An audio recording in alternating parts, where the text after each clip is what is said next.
Madam Bossy release a new song inonzi Mabingo wanyanya fakeness in response kucomment ya maititi yavakaita kwa DJ Ola uko yekuti munhu wepi wanyanya fakeness unongoti mazibingo munhu asina imba munhu asina mombe so muma streets ingori zhowesha apo ma keyboard warriors achirwira camp dzavanosupporta. Welcome back to the channel. Please don't forget to like and subscribe.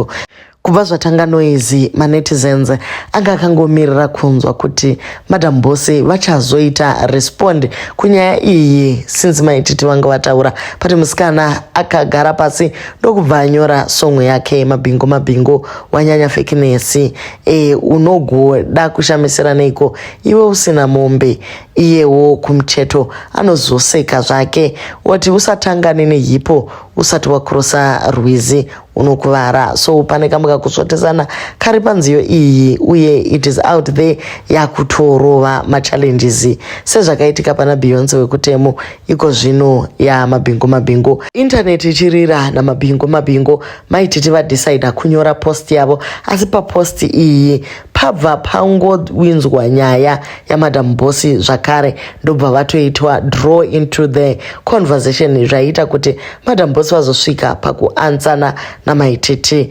vanyora vakati unenge utori nestress yekuti $4,900 yekutenga zvinhu zveplumbing woibatira papi wobva wafonerwa kuti dzimwe tsuro tu dzazvara nemombe yazvara wobva watoshaya kuti wombosiya zvokuvaka here womhanya kwamai husband. Apa ndandingori nemazita 9 etsuro 1 yakabara nawo I have stress yekuita research mamwe mazita 18 ne1 yemhuru dondipaiko mazita. I need to make some birth certificates before I rush to my husband's house. So ndo posti yaiswa namaititi asi sekuziva kwenyu Cat family yangoti haingazombopedzeri nyaya yacho pakudaro amai kana vasati varespond about what is happening in the streets conversation dzinenge dzisingafambi muche. So pane at iye they released a song for you maititi ndokuti that shows that pain landed safely.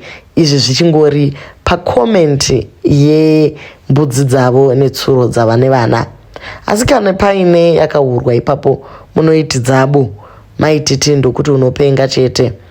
Kamuru kanonzi Mabimbo maititi ndokuseka zvakare umwe ndokuti hodzeko kana kuti Bossy maititi ndokuzoti ukaiti hodzeko inozomitisa kunze zvikanetsa ikativigira vana vemusango. So unotoona kuti vanhu vari kukuchidzira kuti vanhu ava varwisane.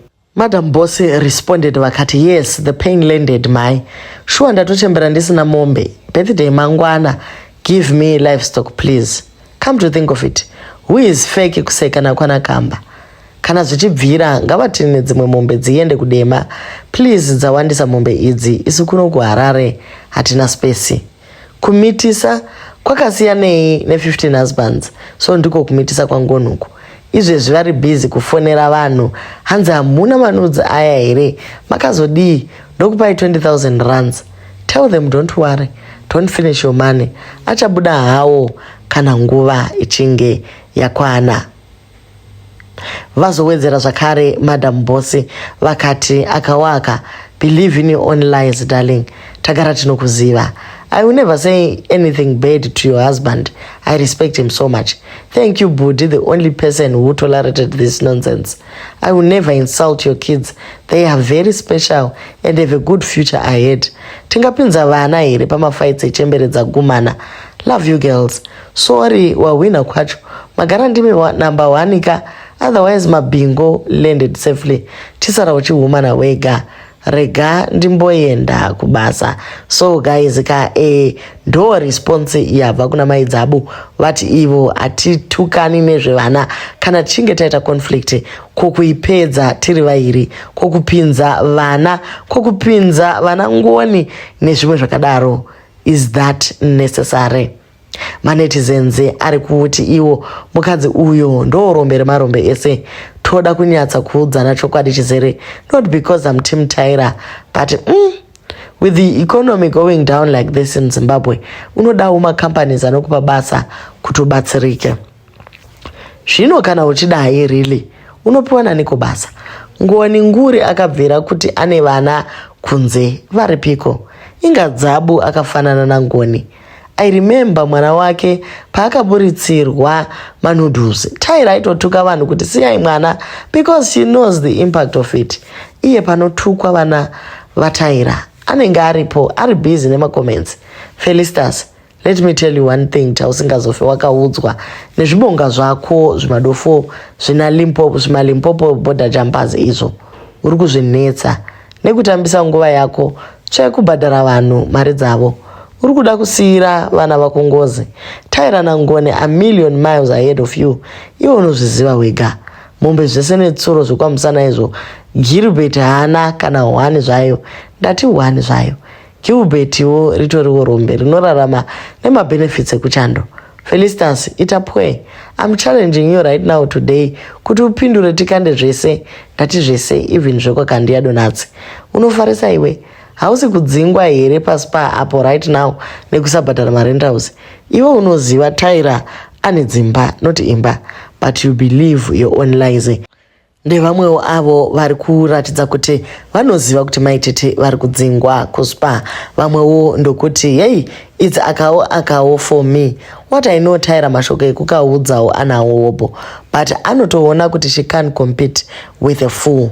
Ukangoona wakutuka dzinza rangu ozvinyadzi pafight yedu tiri tuziva kuti wakurirwa. Vamwe ndokuti as long as uchiuya nepunchline rekuti hure kuhura uri pamurume usina kuuya neproof hapana chawataura. Uya nemazita ana baba 5 vacho. Isu tichifanira kurongedza vako 16 nemazita avo. Proof ngaiwe hayo. Zvaizvezvi Snake Family 10, Cat Family 0. Chihure chisina proof taneta nacho. Iko varume 15 togona kuvaverenga ngakabvapa. I hate it when women fight against each other. Zvinotaurwa zvacho zvekusvika kuma extremes zvakutaurwa nezvirwere zvevanhu, vana vavo, varume vavo nezvimwe zvakadaro. Aiwa guys, ngatirege kudaro. Ane proof yechihure chaMadam Boss ndiani chaizvo. Conflict iyi yato hotspotewa mumanetizens umu. Pamwe pacho unotoona vanhu vachitaura nyaya dziri general. You find kuti mcomment section munenge muchitodrowiwa vanhu kuti pindai muhondo. Vatiwo maititi vari kutsvaka 70 bags dzesimenti. Vanogara zvavo kwaSabhuku havana mari. Vamwewo ndokuti zviri nani kugara kwaSabhuku. Pane kuiswa frontal wig yatakaona kwaOle kunge chisukiso. Munhu wecelebrity no money. Vamwe vakati anaimi zviri necessary here. Ndimi munokonzeresa vanhu vakaita semi instead of spreading love. Ndimi vanatina Dzigwe. Tichange tichingokupai zvizere zviri kuitika munyaya dzedu. Thank you guys so much for watching and please don't forget to like, share and subscribe.